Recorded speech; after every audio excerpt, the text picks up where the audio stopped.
Bonjour à tous, j'espère que vous allez bien. On se retrouve aujourd'hui pour une nouvelle vidéo concernant la médecine en France. Alors, j'avais pas du tout prévu de faire cette vidéo là aujourd'hui. Je la fais parce que on est venu par message privé m'agresser, parce que sur mon Facebook personnel, j'avais mis une vidéo concernant la médecine et on est venu me dire d'arrêter de faire des vidéos, etc. Donc, moi généralement, plus on me dit de me taire, plus ça provoque l'inverse, plus je vais l'ouvrir. donc voilà. Donc la médecine en France. Pour moi, la médecine en France, c'est clair, net et précis. Ça se résume en un point. Un patient guéri est un client perdu.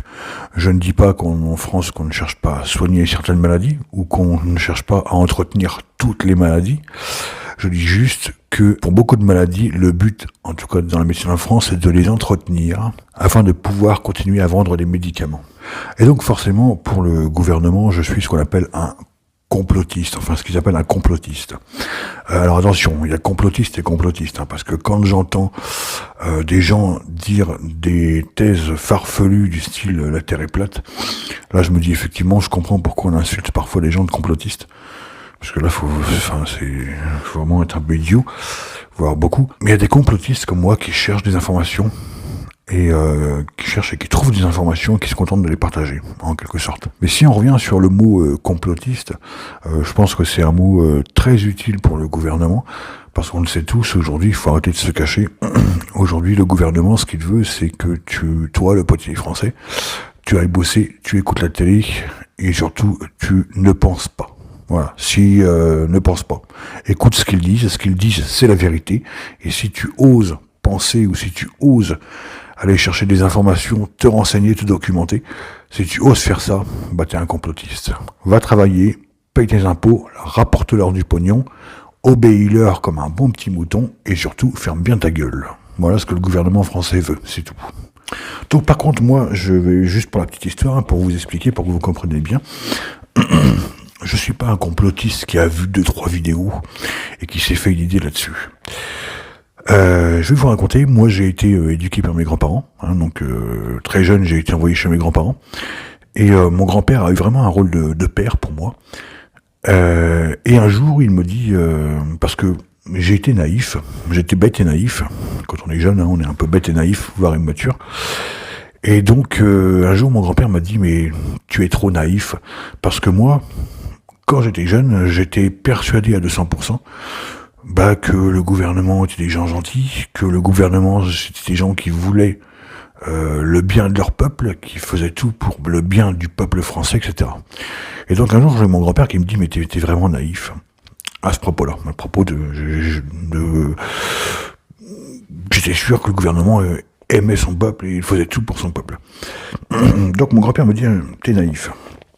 Je dis mais pourquoi? Il me dit écoute, il faudrait que tu commences à lire quelques livres. Et il y en a un, voilà, je l'ai ici, parce que quand mon grand-père est décédé, j'ai demandé à récupérer ce livre, donc on m'a autorisé à récupérer ce livre. Voilà. La santé confisquée. Alors, la santé confisquée, ça a été écrit par Monique Emiro Beljanski. Je vais peut-être pas vous lire tout le derrière, au pire je vous mettrai la photo derrière, je vous la mettrai comme ça. En gros, pour vous expliquer, ce sont donc un couple qui ont travaillé à l'Institut Pasteur, donc pas rien, puisque c'est quand même le plus grand institut de France, et donc qui ont trouvé comment guérir certains cancers et certains sida. Et quand ils sont arrivés au créneau auprès de leur patron, le directeur de l'Institut Pasteur, qui leur ont dit voilà, on a trouvé la solution de guérir, ça marche. À l'Institut Pasteur, on leur a dit oui, mais c'est bien, nous ça ne nous intéresse pas de le guérir le cancer et le sida. Parce que si on arrive à guérir le cancer et le sida, ça fait des millions de chômeurs, ça fait moins d'argent qui rentre. Donc nous ça ne nous intéresse pas. Donc ils se sont fait virer. Et ensuite ils ont été en Amérique pour essayer de proposer la solution, etc., qu'ils avaient trouvé. Mais ce que je veux dire, c'est que tout ce que je sais sur la médecine ne repose pas uniquement sur ce bouquin. Donc moi, quand mon grand-père m'a dit « t'es naïf », j'ai commencé à lire ce livre.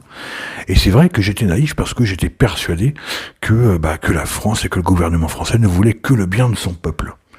Et donc, quand j'ai lu ce livre, je me suis dit, merde. C'est pas possible, j'y croyais pas, je n'y croyais pas. J'arrivais pas à y croire, j'avais le cerveau retourné.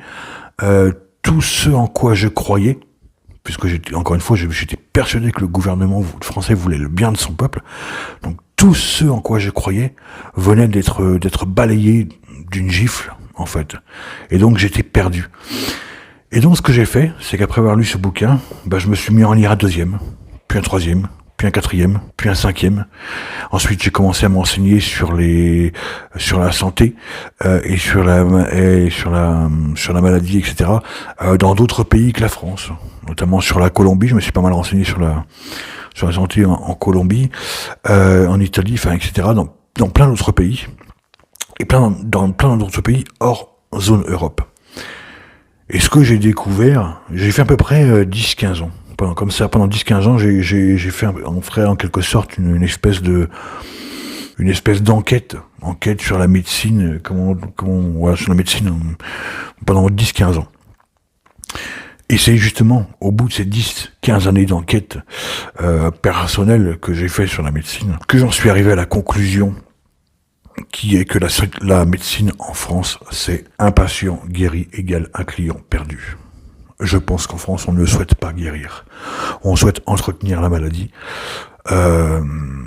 Pas les maladies bénignes comme on peut avoir, on peut avoir chez soi et qui passent, bien sûr. Et d'ailleurs, depuis, puisque moi à l'époque j'avais 15 ans, les réseaux sociaux, tout ça, ça n'existait pas. Moi, Internet n'existait même pas à l'époque. Mais depuis, il y a eu les réseaux sociaux, il y a eu Internet, etc. Il y a eu des vidéos, etc., etc. Et donc depuis, il est sorti plusieurs vidéos. Forcément qu'on ne va pas te montrer à la télé. On va bien se cacher de te le montrer à la télé, bien sûr. On va bien s'abstenir, bien sûr. Donc c'est là où il faut aller chercher l'information plutôt que de regarder uniquement ce qu'on te montre à la télévision. Mais il y a eu plusieurs vidéos qui confirment, mais vraiment qui confirment ce que je dis et ce que je pense sur la médecine en France. Et je vais vous laisser avec ça. Regardez bien ça. Franchement, même s'il y en a d'entre vous qui me regardent là cette vidéo et qui disent ouais le mec c'est un complotiste machin, franchement, c'est pas long, je crois que ça dure 4 minutes en tout. Donc c'est des petits bouts de vidéo, en tout ça dure 4 minutes. C'est franchement pas long, vous allez pas perdre votre temps, et peut-être même que vous allez faire comme moi, peut-être même qu'il va vous arriver ce qui m'est arrivé à moi, peut-être même que vous allez prendre une grande gifle sur tout ce que vous croyez et sur tout ce qui repose vos croyances. Donc franchement, prenez juste ces 4 minutes, je vous partage des petits morceaux de vidéo, là ça dure 4 minutes, et vous allez voir des témoignages et des choses vachement impressionnantes qui vont peut-être vous dire, ah ouais, peut-être qu'il y a quelque chose de pas clair. Enfin bref, voilà. Je vous laisse avec ça, à plus tard. Je vous dis qu'aujourd'hui, des laboratoires pharmaceutiques inventent des maladies pour vendre des molécules qu'ils ont déjà. Ce serait grave. On est dans la théorie du complot, mais j'ai du mal à y croire. Certains laboratoires pharmaceutiques créent de toutes pièces des maladies uniquement dans le but de nous vendre toujours plus de médicaments. Qu'est-ce qui se passe? On va la recréer? Non. Oui. Alors un cousin très proche de la variole, effectivement, un virus qui, lui, infecte le cheval. Ce sont des chercheurs canadiens qui ont annoncé ça en 2017. Ils ont recréé entièrement ce virus en laboratoire et surtout, ils affirment qu'ils auraient très bien pu et pourraient à l'avenir recréer le virus de la variole, celui qui infecte l'humain tout aussi facilement. C'est totalement dingue. On nous répète, l'OMS le répète que la variole est éradiquée, ça y est, c'est fini, et eux, ils remettent ça. Ils recréent le truc. Mais pourquoi ils font ça? Alors effectivement, certains disent que c'est un coup médiatique presque de mauvais goût. Ça ressemble, oui. Pendant 4 ans, Patrick Van de Velde a mené des recherches sur une molécule baptisée RU 58668. Une molécule qui s'annonçait très prometteuse contre certains cancers du sein. Je voulais simplement vous expliquer un petit peu comment on a mené à bien cette expérience. En fait, c'est extrêmement simple, il suffit de prendre de la tumeur mammaire humaine que l'on implante chez la souris. Au bout de 3 mois, chez les animaux témoins, on avait ces tumeurs-là. Vous voyez, là, il y a 9 tumeurs qui viennent de 9 souris, ça remplit entièrement mon flacon. Ça, c'était les témoins qui ne recevaient aucun traitement. Ou alors, on traitait avec notre produit. le RU 58 668. Je pense qu'à la caméra, on voit rien. Parce que les tumeurs sont ici, vous voyez, dans le fond. Elles sont 8 à 10 fois plus petites qu'au début du traitement. Ce produit-là, on l'a arrêté, simplement parce que derrière, il y a des gens du marketing qui ont dit « Oui, mais vous voyez, 600 millions de chiffre d'affaires, c'est pas suffisant. » Donc on l'arrête. C'est la loi du marché. C'est la loi du marché. On fabrique des médicaments comme on fabrique des aspirateurs. Ah, moi, vous me mettez dans une situation vraiment compliquée. Bon, je suis obligé de vous raconter une histoire. Il y a 20 ans, on est venu me voir pour savoir si en donnant des vitamines et des compléments alimentaires aux enfants dans les écoles, on arrivait à réduire le cancer 20 ans plus tard. Parce qu'on se demandait si les vitamines permettaient d'avoir moins de cancer. On a monté une étude qui s'appelait Suivimax, qui a duré 8 ans. Pendant 8 ans, on a donné des capsules à des gamins, moitié qui en prenaient, moitié qui prenaient un placebo, pour voir s'il y avait un groupe qui était plus malade que les autres. Il a fallu beaucoup d'argent pour ça. Et on est allé voir les laboratoires pharmaceutiques en leur disant, voilà, on a besoin d'argent pour développer cette étude. Ça, c'était sur 12 ou 13 ans, l'étude. Et je me rappelle être allé voir le plus grand patron du plus grand laboratoire français en lui demandant 150 000 francs à l'époque pour financer cette étude. Il m'avait reçu dans son bureau avec des chaussettes en soie rose, je me rappellerai toujours. Et il m'avait dit, mais pourquoi voulez-vous que j'évite le cancer des enfants, puisque mon métier, c'est de vendre des médicaments une fois qu'ils l'ont. Et je m'en suis jamais vraiment remis de cette phrase, parce que j'imagine qu'il y a des tas de gamins qui finalement ont eu des cancers parce qu'on leur a pas donné de vitamines.